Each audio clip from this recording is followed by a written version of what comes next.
எண்மொழி மலரொன்று இதழொன்று June 2026. Myanmar Tamil மாணவர்களின் படைப்புகள் சிறப்பிதழ். எண்மொழி Myanmar Tamil மாணவர்களின் படைப்புகள் சிறப்பிதழ் மலரொன்று இதழொன்று ஜூன் 2026. இதழாசிரியர் குழு: திரு கோ.க. கருணாநிதி, திரு கோ.க. சந்திரசேகர், திரு கோ.க. இளங்கோவன். சிறப்பிதழின் ஆசிரியர் திரு ஜே. கார்த்திக், தமிழ்நாடு, இந்தியா.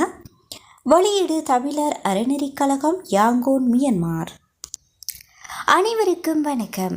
தமிழர் அறநெறிக் கழக வெளியீடான எண்மொழி எனும் இதழ் மியன்மார் திரு மண்ணில் போக்கும் தமிழ் படைப்புகளை வெளிக்காட்ட பயன்பட உள்ளது.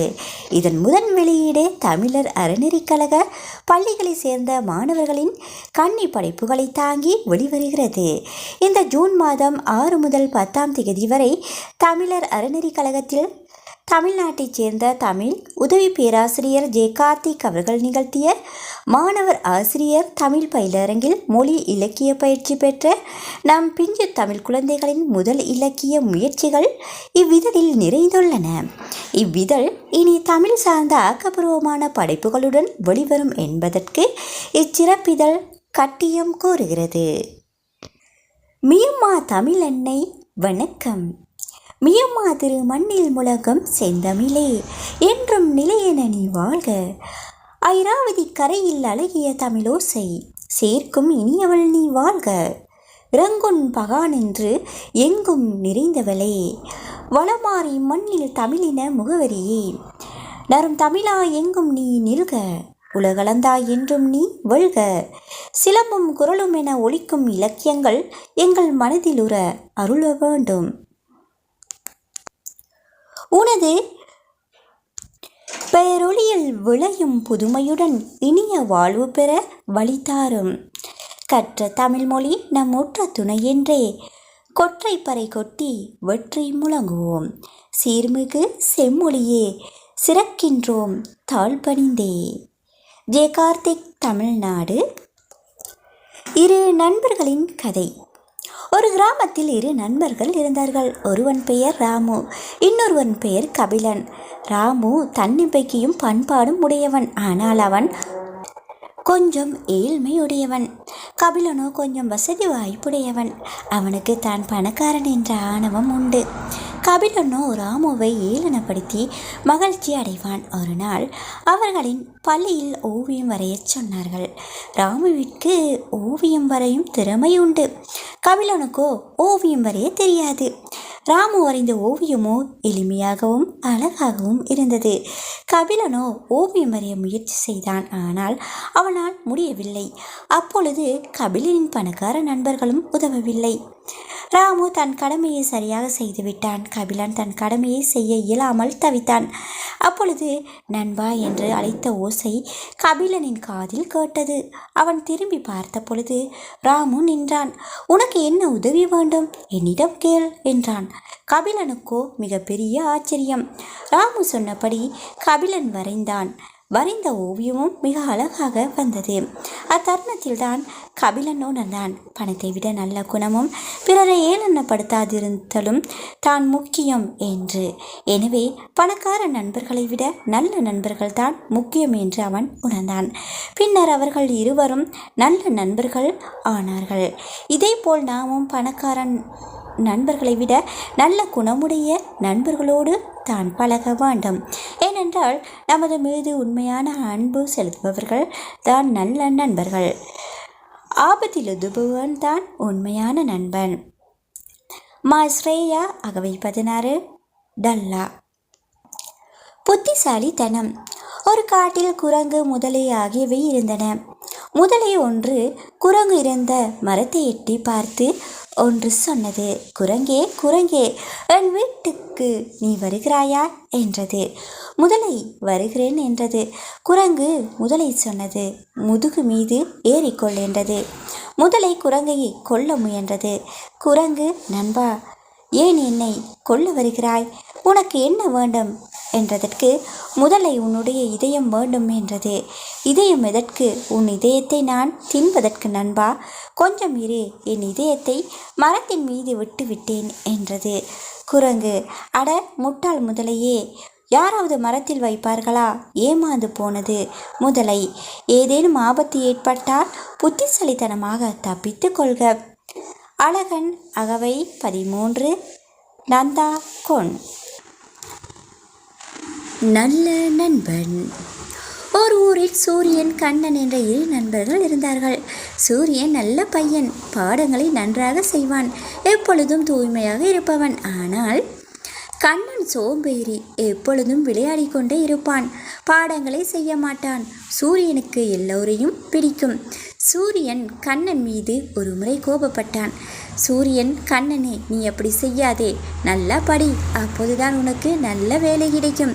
நீ இப்படியே இருந்தால் பெரியவனானாலும் யாரும் உன்னை மதிக்க மாட்டார்கள் என்றான். கண்ணன் சற்று யோசித்தான். என் நண்பன் என் நல்லதுக்காகத்தான் சொன்னான். சூரியன் பேச்சை கேட்டு கண்ணன் நன்றாக படித்தான். ஆசிரியர் கொடுத்த பாடங்களை தினமும் செய்தான். வீட்டிலேயே நல்ல பையனாக இருந்தான். கண்ணனுக்கு எல்லோரையும் பிடிச்சிருந்தது. கண்ணன் அத்தினம் ரொம்ப சந்தோஷமாக இருந்தான். கண்ணன் சூரியனுக்கு நன்றி கூறினான். சூரியனும் கண்ணனும் முன்பு போலவே இருந்தார்கள். யாருடன் உண்மையாக நல்லவனாக பழக வேண்டும். சுகுணா அகவை 22. கமாயூட். விடாமுயற்சி. கண்ணன் ஒரு சோம்பேறி பையன். கண்ணன் வீட்டுக்கு முன் தென்னை, வாழை மற்றும் கொய்யா மரங்கள் இருந்தன. பூச்செடிகளும் இருந்தன. ஒரு நாள் மழை பெய்ததால் அவன் குடைப்பிடித்து பள்ளிக்கு சென்றான். அவனுக்கு அவனுடைய பொம்மைகளுடன் விளையாடுவது மிகவும் பிடிக்கும்.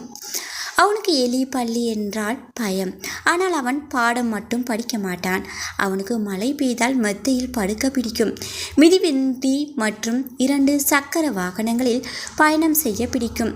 அவனுக்கு கை கடிகாரமும் பிடிக்கும். அதை வாங்கி தர சொல்லி அம்மா அப்பாவிடம் கேட்டான். ஆனால் அவனின் அம்மாவும் அப்பாவும் இந்த பரீட்சையில் நல்ல மதிப்பெண் வாங்கினால் உனக்கு கை கடிகாரம் வாங்கி தருவேன் என்று கூறினார்கள். ஆனால் அவன் நல்லா படிக்காததால் அவனுக்கு மதிப்பெண் முட்டைத்தான் கிடைக்கும்.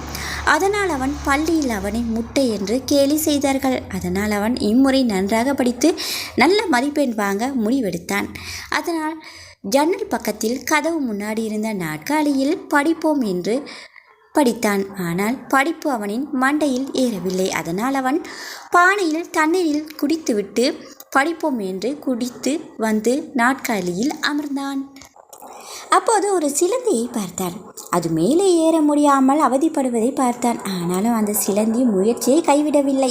முயற்சி பண்ணி அது மேலே போய்விட்டது. அதை கண்ட கண்ணனும் அதை போல் முயற்சி செய்து படித்தான். அதனால் அவனுக்கு பரீட்சையில் நல்ல மதிப்பெண் கிடைத்தது. கை கடிகாரமும் கிடைத்தது. அதனால் கண்ணன் விடாமுயற்சி விஸ்வரூப வெற்றி என்று உணர்ந்தான். திவ்யா அகவை 14. டல்லா. சுவையான மாம்பழம். நான் மரத்தின் கீழே ஒரு நாள் பாயை விரித்தேன். அந்த பாயில் ஒரு தலையணையை போட்டு படுத்தேன். அப்பொழுது அந்த மரத்தின் மேலே இருந்து ஒரு மாம்பழம் கீழே விழுந்தது. அப்பொழுது நான் எழுந்து மாம்பழத்தை நீரில் விட்டு கழுவினேன். அப்புறம் வெட்டி தின்றேன். ரேணுகா அகவை 13. நந்தா கொன். விளங்கும் நாணம். நான் என் வீட்டில் இருக்கும் கண்ணாடியை தவறுதலாக உடைத்த பொழுது என் வீட்டில் இருக்கும் பூனை மீது பட்டது. அப்போது என் அம்மா என்னை சிறிய மரக்குச்சியால் அடித்தார். அப்பொழுது நான் கோபப்பட்டு என் வீட்டு மாடிக்கு ஓடிப்போனேன். அங்கிருந்த ஊஞ்சல் மேலே உட்கார்ந்து இருந்தபோது என் அப்பா எனக்கு ஒரு நாய்க்குட்டி வாங்கிட்டு வந்தார். அப்பொழுது நான் மாடியிலிருந்து வரும் பொழுது கத்தி என் கையில் கீறிவிட்டது. மனிதர்கள் மட்டுமல்ல, விலங்குகளும் பிரச்சனைதான் எனக்கு. சரவணன் அகவை 14. ஞாத்தொன்பின். தமிழ் மன்னர்கள்.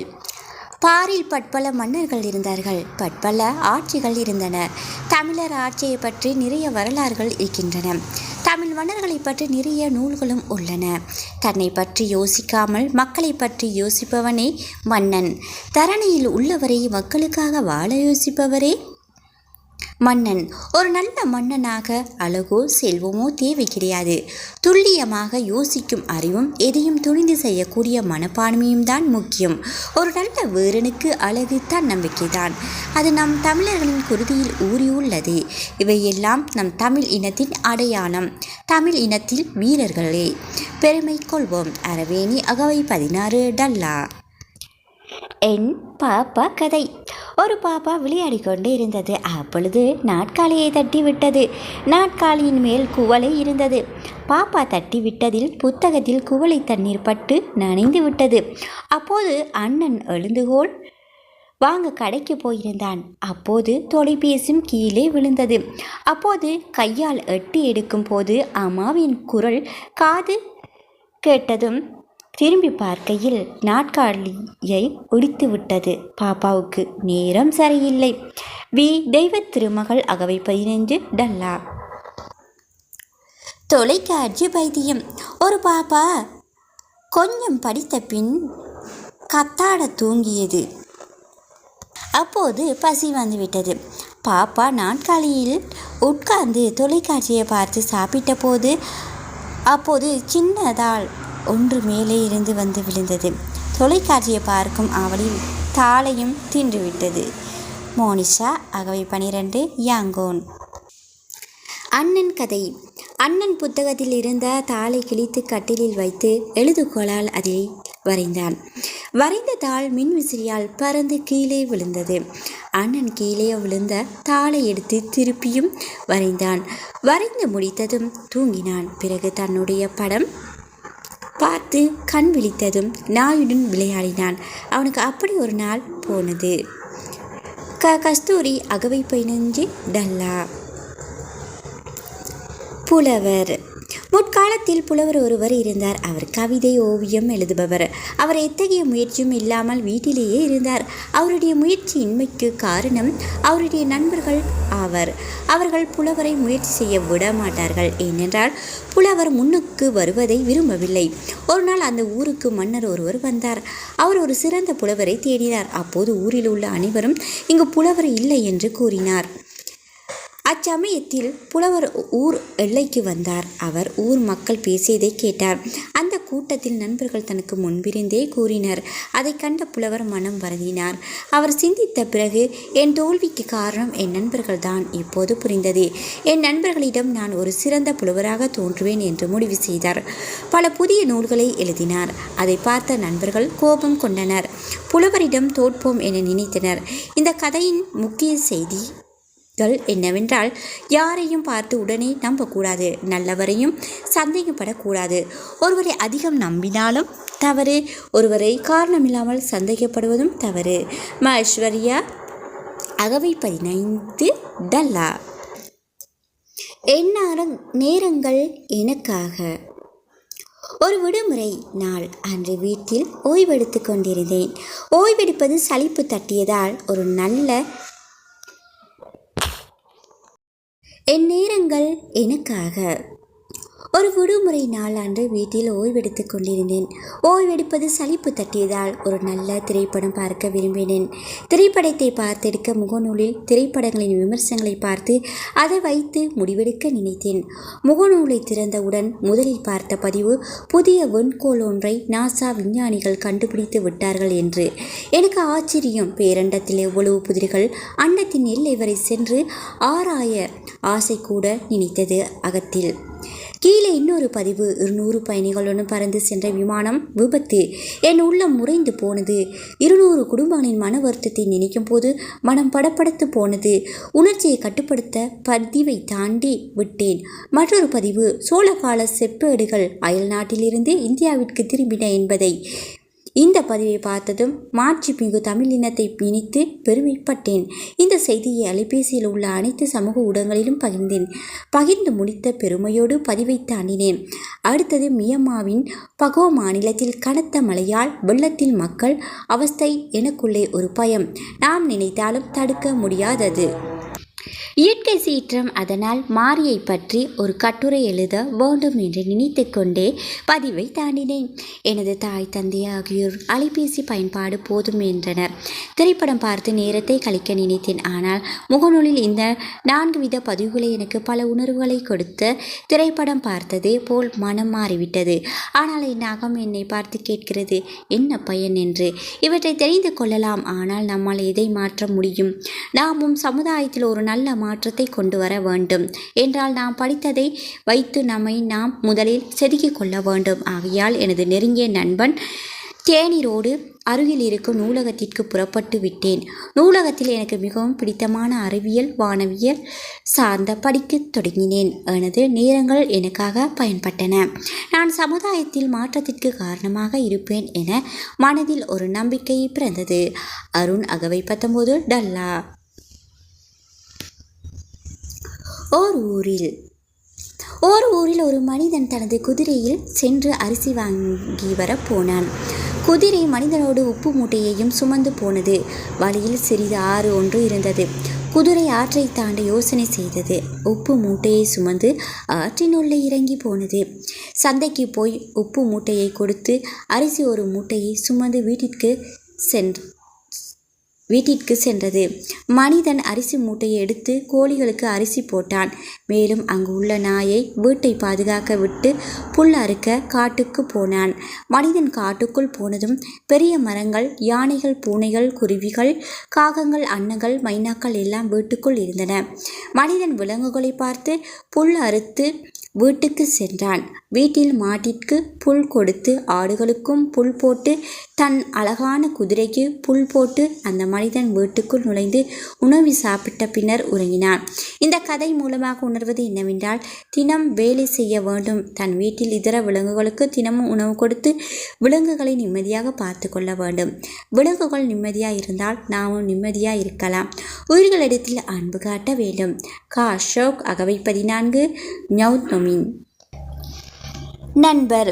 சிறு வயதிலிருந்தே எனக்கு 2 நண்பர்கள் இருந்தார்கள். நான் எங்கு சென்றாலும் அவர்களுடன் செல்வேன். நான் தவறு செய்யும் போது அவர்களிடம் செல்வேன். அவர்கள் எனக்கு எல்லாவற்றிலும் உதவுவார்கள். என் அம்மாவும். பிறகு நான் அவர்களை தான் அதிகமாக நேசிக்கிறேன். என்னை பொறுத்தவரை மாதாவுக்கு அடுத்த வரிசையில் நண்பன்தான். அரிசங்கர் டல்லா. மழைக்காலம். என் பெயர் சஞ்சய்குமார். நான் ஒரு பள்ளி மாணவர். நான் தினம் அதிகாலையிலேயே படுக்கையிலிருந்து எழுந்திருப்பேன். பல் துலக்குவது முதலான காலை கடமைகளை உடனடியாக முடித்திடுவேன். பின்பு பள்ளிக்கு செல்கிறேன். ஒரு நாள் நான் பள்ளிக்கு செல்லும் முன் மழை பெய்தது. அதனால் என் அம்மா என்னை குடை எடுத்துவிட்டு போ என்று சொன்னார்கள். அதனால் நானும் எடுத்து போனேன். அந்த வழியில் ஒரு பாம்பு ஒரு கோழி குஞ்சை விரட்டியது. அப்போது அந்த வழியில் வந்த ஒரு நாய் பாம்பை பார்த்து குரைத்தது. அதோடு அந்த கோழி தப்பித்தது. அதோடு நானும் பள்ளிக்கு சென்றேன்.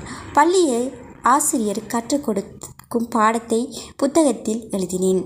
பள்ளியில் வீட்டுக்கு செல்லும் போது நான் ஒரு பூனையை கண்டேன். அந்த பூனையை நான் வீட்டுக்கு கூப்பிட்டு போனேன். அது என் வீட்டிற்கு வந்ததும் ஒரு எலியை கண்டபோது அது அந்த எலியை விரட்டியது. அது அப்படியே எலிகளை விரட்டி எங்கள் வீட்டுக்கே பாதுகாப்பாக மாறியது. சஞ்சய்குமார் அகவை 14 ஞௌத்னொமின். நூல். உயர்ந்த நிலை எது என்று நம்மை உணர வைக்கவும், உடலையும் உள்ளத்தையும் செம்மையாக்கவும், காட்டு மிராண்டியை மனிதனாக்கவும், காட்டுவாசியை அறிஞனாக்கவும், கோபம் தணிக்கவும், கொள்ளைகளை அறியவும், எண்ணல் நீக்கி இன்பம் பெறவும், மேலும் உயரவும், வேதனைகளை நீக்கி விவேகம் பெறவும், குற்றவாளியை திருத்தவும், மனக்கவலையை நீக்கவும், விஞ்ஞான வளர்ச்சிக்கும் விஞ்ஞானிகளின் வளர்ச்சிக்கும் அடுத்த செயல் முடிக்கவும், ஏணி போல் உயரவும், அறிவு வளரவும், அறிஞர்களை அறிந்திடவும், அறிஞரான உயர்த்திடவும், வாழ்க்கைக்கு வழிகாட்டியாக வாழவும் என இவை அத்தனையும் ஒன்றால் மட்டும் செய்ய முடியும் என்றால் அதன் பெயர்தான் நூல். இந்த உலகத்தில் மறைந்து போன மிக பெரிய அறிஞர்களுடன் பேச வேண்டும் என்றால் நூலகத்திற்கு செல்லுங்கள். அவர்களுடைய நூல்களை படியுங்கள். என்னை தேடி நீங்கள் வந்தால் உன்னை தேடி உலகம் வரும் என்று நூல் கூறுகிறது. திவ்யா அகவை 14 டல்லா. நல்லதே நடக்கும். ஒரு நாள் மாலை ஒரு தாத்தா தன் பேரனுக்கு நீதி கதைகள் சொல்லிக் கொடுத்திருந்தார். அதில் நம்மிடையே எப்பொழுதும் 2 விலங்குகள் போன்ற குணங்களுடன் சண்டை நடந்து கொண்டிருக்கிறது. ஒன்று பண்பு, பாசம், நேசம், மனித தன்மை, உண்மை போன்ற மிகவும் நல்ல குணங்கள். மற்றொன்று கோபம், பொறாமை, பொய், தான் மட்டுமே எல்லாமும் எனப்படும் ஈகோ போன்ற குணங்கள் என்று கூறினார். அப்போ இதில் எந்த விலங்கு ஜெயிக்கும் என்று கேட்டான். சிறுவன், தாத்தா நீ எதற்கு உணவு கொடுக்கிறாயோ அதுவே ஜெயிக்கும் என்றார். நாம் எப்பொழுதும் நல்லவற்றையே நினைப்போம், செய்வோம், நல்லதே நடக்கும். சரவணன் வயது 14 ஞௌத்னொமின். ஔவையாரிடம் 3 பிடிக்கும். ஔவையார் என்று சொல்லுக்கு தவப்பெண் என்ற பொருளும் உண்டு. ஔவையார் பல நூல்களை பாடியுள்ளார். அவற்றுள் எனக்கு பிடித்த நூல் ஆத்திச்சூடி. ஏன் பிடிக்கும் என்றால் அதில் உள்ள 3 கருத்து தான் காரணம். அறம் செய்ய விரும்பு, ஆறுவது சினம், இளமையில் கல் என்ற 3 கருத்துக்கள் தான் எனக்கு மிகவும் பிடிக்கும். மைஸ்ரேயா அகவை 16 டல்லா. விவசாயம். நான் இப்பொழுது சொல்ல போகிற செய்தி நெல்லை பற்றி. நெல்லரிசியை நாம் தினமும் சாப்பிடுகின்றோம். நெல் வயலில் முளைக்கிறது. அது விவசாயத்தால் விளைகிறது. அந்த விவசாயத்தை நம் தமிழர்கள் தான் கண்டுபிடித்தார்கள். நான் இப்போது சொல்ல வந்தது தமிழனால் தான் மொத்த உலகமும் இன்று சாப்பிடுகிறார்கள். அதனால் நம் விவசாயமே உலகத்திற்கு முக்கியம். சஞ்சய்குமார் அகவை 14 ஞௌனமின். அகம். வானம். நான் நிலா, நீ நிலவே, ஒளியே, என்னவளே, உனக்கே உயிரை நான் தருவேன். உன்னை பார்த்த போதிலை என்னை நானே மறந்தேன். எனக்கு நீயே விழியாவாய், உனக்கு நானே வழியாவேன். உன்னை நினைக்கும் போதிலே என் மனம் பஞ்சாய் பறக்கிறதே. உன் விழியில் விழுந்த என்னை மீட்டு தருவாயா என் காதலியே. அரவணி வயது 16 டல்லா. வெள்ளி வானம். வெள்ளி போர்வை போர்த்தினாயே, மேகமாலை சூட்டினாயே, இன்பம் மலை பொழிந்தாயே, புயல் நீ என்றாலும் தென்றல்தான் தாயே. காற்றில் மொட்டு கட்டியே குழந்தையைப் போல ஆணையே, இயற்கை வளமே என் அழகே, பச்சை வண்ணம் தருபவளே. மா ஐஸ்வர்யா வயது 14 டல்லா. மின்னல் விளக்கு. மின்னலே மின்னலே அலங்கொலியே, உன் ஒளி தோன்றுவது ஒரு நொடியே. உன் அழகை கொண்டே அச்சமூட்டுகிறாயே, நீ வில்லை என்றாலும் கருமேகத்தில் விழிக்கிறாயே. மைஸ்ரேயா வயது 16 டல்லா. என் தமிழே. தமிழே தமிழே என் தமிழே, அன்பே நீதான் என் தமிழே தாயே. அமிழ்தே நீதான் மனநிறைவே, அறிவே பண்பு என்றாயே. அழகே அழகாய் உள்ளாய், இசையாய் நெஞ்சில் நின்றாய். எல்லா இடமும் நீதானே, எங்கும் பூத்து நின்றாயே. அழகன் வயது 15 நந்தா கொன். பொன்மொழி. மொழி. பொன்மொழி நன்மொழி, எப்போதும் இளமையாக உள்ள மொழி. உலகில் எங்கேயும் இல்லை இது போன்று ஒரு மொழி. தாய்மொழியே நம் கருவிழி. வா மோனிஷா வயது 12 யாங்கோன். அறிவு. அறிவே மதியே நம் அழகே, படிப்பே நமது தனி சிறப்பே, வாழ்வும் சாவும் வரலாறே. ஞாலத்தை மாற்ற நீ துணிவாயே, அகமும் புறமும் செழித்திடவே தினமும் நன்மை செய்வாயே. அருண் வயது 19 டல்லா. தமிழே. தமிழே தமிழே என் தமிழே, மொழியே மொழியே தாய்மொழியே, உயிரின் உயிராயானாயே. குரலே குரலே புது பொருளே, அறிவாய் எங்கும் நின்றாயே. அழகே அழகே புது அழகே, துணையாய் எனக்கு நின்றாயே. மனமே மனமே நீ பாடு, தமிழே தாய் என்ற நாடு. அசோக் அகவை 14 ஞௌனமின். என் செல்ல சிங்கக்குட்டி. சிங்கமே சிங்கமே வீரமுள்ள சிங்கமே, தங்கமே தங்கமே நீ தாயின் தங்கமே. இன்பமே இன்பமே செல்லமே நீ இன்பமே. விட்டு விடு விட்டு விடு உன் கெட்ட குணத்தை ஒன்றாய் இருக்கணும் மற்றவரிடத்தில். நீ பாண்டியன் அகவை 12 டல்லா. என் குயிலே. குயிலே குயிலே அழகான குயிலே, இனிமையான குரல் உள்ள குயிலே, உன் குரலை கேட்டால் மனம் உருகுமே, உன் இசையை கேட்டால் சந்தோஷம் வருமே. உன்னை போல குரல் ஒன்று உன் பறவை ஏதும் இல்லையே. சத்யா வயது 12 டல்லா. வாழ்க பெண்ணே. சிங்கப்பெண்ணே சிறந்த பெண்ணே, படைப்பில் சிங்கமாக, ஞானத்தில் தங்கமாக, அழகில் நிலவாக, அறிவில் நிலையாக, பொறுமையில் புவியாக, புதுமையில் தமிழாக, இல்லத்தில் எல்லாமுமாக எங்கும் நிலைக்கிறாய். நீதான் என்றும் தெய்வப் பிறவி. கு நந்தகுமார் அகவை 12 டல்லா. அன்பு. அன்பு என்பது ஒருவர் மேல் ஒருவர் பாசமாய் இருப்பது என்று கூறலாம். பள்ளிக்கூடத்தில் ஆசிரியர்கள் குழந்தைகள் இடம் அன்பு வந்து எல்லோருக்கிட்டவும் இருக்கும். ஒருத்தர் மேல் பாசம் பொங்குவது அன்பு என கூறுவார்கள். குடும்பத்தில் ஒருத்தர் மேல் பாசமாய் இருப்பதற்கு அன்பு என குறிப்பார்கள். குழந்தை காலத்தில் தன் நண்பர்களிடம் அன்பாக இருக்கணும். அன்பு என்பது தமிழ் மொழியில் அழகான ஒரு மொழி. தமிழ்நாட்டில் பெரியவர்கள் சொல்லிக் கொடுத்த மொழி. அன்பு. அன்புக்கு இனம் தேவையில்லை, மனம் தேவை இல்லை, நிறம் தேவையில்லை, மனசு இருந்தால் போதும் என்று சொல்லி புரிய வைப்பார்கள். அசோக் அகவை 14 ஞானமீன்.